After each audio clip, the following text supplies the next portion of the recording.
Hi guys, my name is Yathaarth and welcome to Coding with Yathaarth. So I have come up with a new problem which is pair sum in a binary tree. So our final aim is to print the pairs of the same sum, right? And the sum which we have been given in the question. Okay. So this problem can be solved by many methods, right? I'll be solving this problem using hash maps. So if you do not have a basic understanding of hash map, make sure you go through some tutorials before solving this problem. This problem can also be solved by another method I'll tell you, okay? So see, first of all, we have this binary tree. Okay, I'll take a good example so that we can able to understand it more correctly. Fine. So suppose the sum or k value is being given here 15. So what we actually have to do is we have to output the pair of the two numbers for which the sum is 50, right?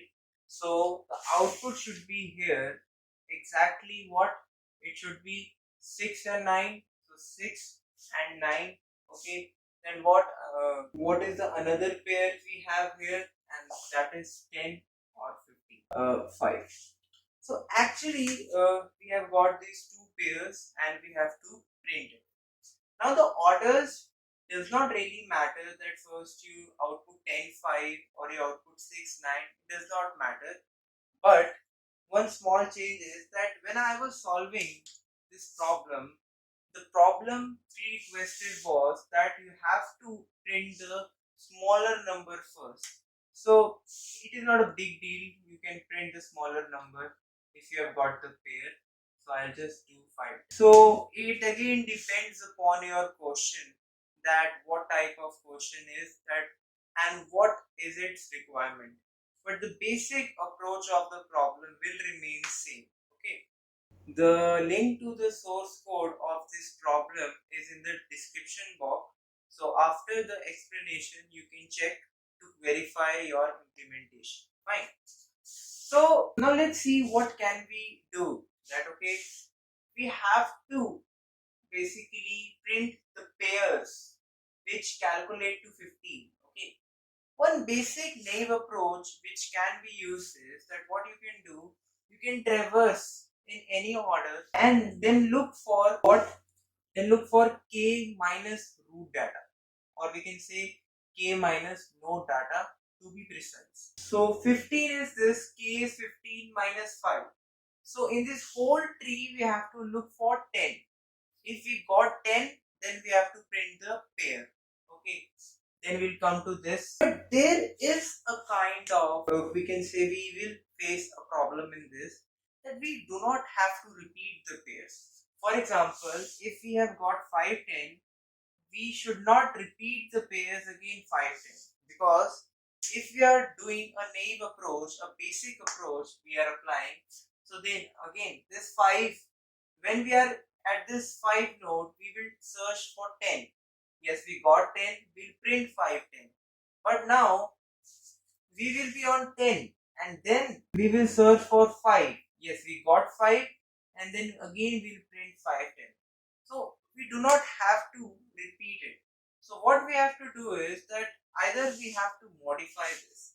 We can modify this by just using here infinity, so that if the infinity comes here, we will be very sure that okay, the pair has already been taken care of and now I have to skip this node. Okay, now I hope this approach is very easy and you all can do it. But the major thing in this approach which is bad is its time complexity. What you have to actually do, you have to traverse each node. When you are traversing each node, you are taking on time. But for each node, you have to search whole tree. Okay, that whether it's corresponding value is found or not. So this actually takes like on square. Effectively, for worst case, it takes on square. And as we know that on square is a very bad time complexity, we should surely improve it. So how could we just improve it? Okay. See, what I actually want to do is, what the problem is that, see, we have to look at the problem. Why there is, what kind of problem is being occurring, and how can we solve it? Okay. See, we have this k is equal to 15. Okay. The major problem which I feel was that when we are at 5 node, we have to check for 10. It means we have to just check in the whole tree that whether the 10 is present or not. And this only is increasing our time complexity. What could we use that we do not want to traverse the tree? To just access the value in constant time, such as O1. I hope if you have studied hash maps, you are right. We can use here hash maps. The hash maps will give us the opportunity to access the k minus node data values or the corresponding values in O1 time complexity. And then what we have to do, we have to just traverse the tree, look for, we will check for each node, and then the time complexity will be On. We could also use here an array, right? What we could do is, I'm just discussing another approach. You can try it. What we can do, we can just convert this binary tree into an array and then apply two pointer method. That, okay, we have here I, okay, we have here j. I hope you know about two pointer method. I feel this process is a kind of a typical process. First we have to just convert into array, then you have to apply the two pointer method. It will be kind of, it will take a very good, it will have a very good time complexity like On. Actually, this code will be a kind of complicated one. So we'll not use this. We'll use hash. So what exactly what we want? That we want a map, right? You can actually use here set also. See, in hash maps we have sets, we have maps, we have unordered maps. So you can use anything. The basic application is that we have to store the data and we have to access the data in constant time.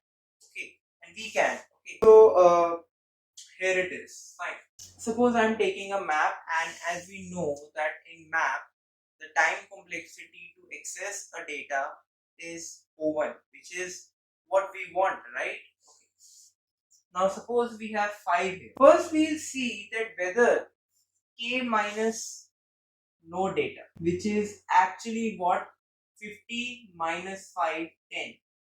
We will see that this 10, whether this 10 exists in our map or not. If it does not exist, so what we can do is that we could just push our root data here, 5, 1.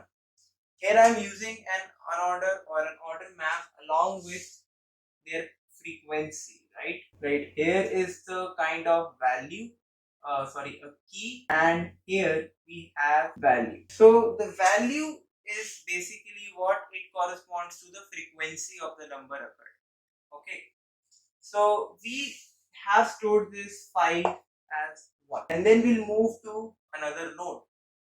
Here you can traverse by any order. You can use pre-order, you can use in order, you can use post order. The basic approach does remain same. Fine. So if the map does not contain 10, so what we have to do, we have to insert this 5 in our map. Okay, we inserted our 5 and the count for 5 is 1. I hope the things are clear. We'll come to 10. We have to look for 5.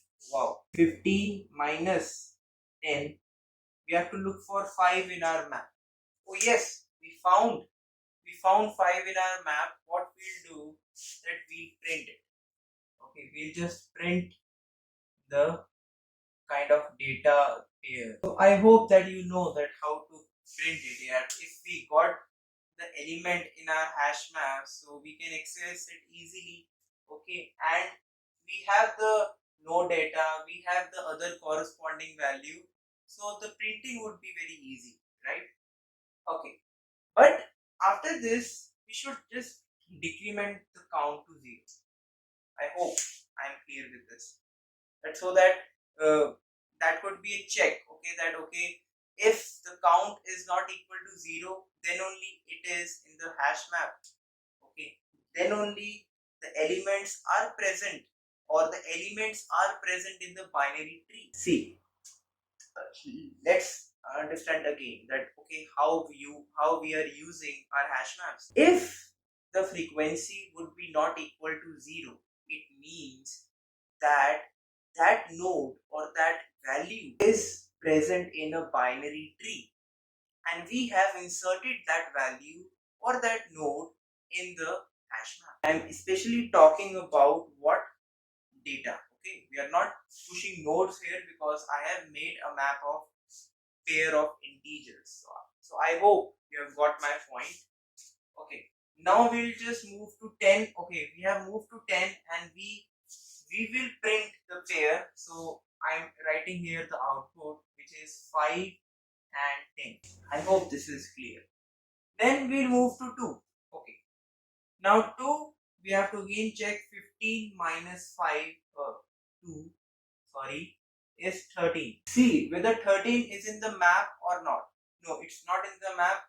What we'll do, we'll just push 2 here. Again, the rule says if the corresponding value is not present, insert the roots value or the node value for which we were checking the corresponding value, insert that value in this hash map. Now we have got this 2. Okay, we have got this 2 covered, and the 2 is now in our hash map. Okay.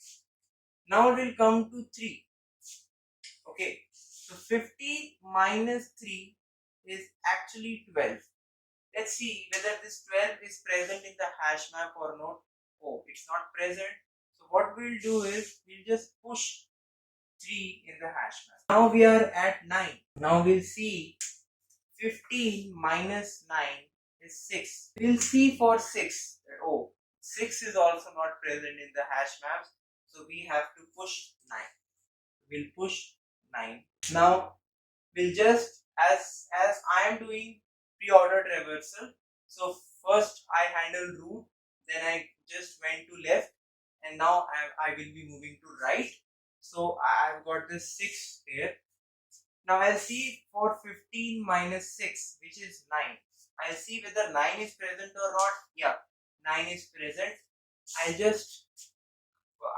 just output the values here, the pairs, and decrement to 0. And we have got this pairs covered. The implementation of this would be very simple if you have understood that how actually we are traversing, as well as what is the main concept of inserting the values in the hash maps. Again, let's recap this problem, that why we used hash maps. See, we wanted to traverse, we wanted to search for an corresponding element for a pair, right? But what we experienced is that the time complexity of that is O(n) square. And in this coding world, O(n) square is regarded as the worst time complexity ever. So we have to improve it. Okay. So how could we just improve it? If we could just remove, or if we could just eliminate the traversing of the binary tree to search the corresponding value to a pair, our time would get improved. And as we know that to access any element in O(n) time, we can use hash maps. So I have used here maps. If the corresponding value is not present in the hash maps, insert the node value and then again traverse the tree. Finally, In this method, you will not get the repetition also, because I have just made this frequency of 5 and 9 to 0. So there is no chance of repetition. There are other methods also of implementing when solving this problem, but I feel this problem can be easily solved by hash map, so I just use this. Now, your homework is what? See, the same problem gets applied in case of BST. We have to find for BST also. Pair sum for BST. I hope there will be no change in the code. The code will remain absolutely same, because there is no relationship of the binary search tree properties, right? It's just what we are just traversing the elements. If not present, make it present into the hash map and then again checking. Okay, so the for pair sum for binary search trees, the implementation and the approach would be exactly same, and I hope your all test cases would pass. Okay, now let's discuss the time complexity. Although I have discussed in the starting that the time complexity would be On. I hope you know why I have just written On, because we are traversing the tree and we are going through each and every node once. And suppose we have n nodes in the tree, the time complexity would be On. Due to this, the time complexity is. I hope you got my all implementation clear. And as I say, if you like and as I say, if you like my work, you can support me by liking, sharing the video, as well as subscribing my channel.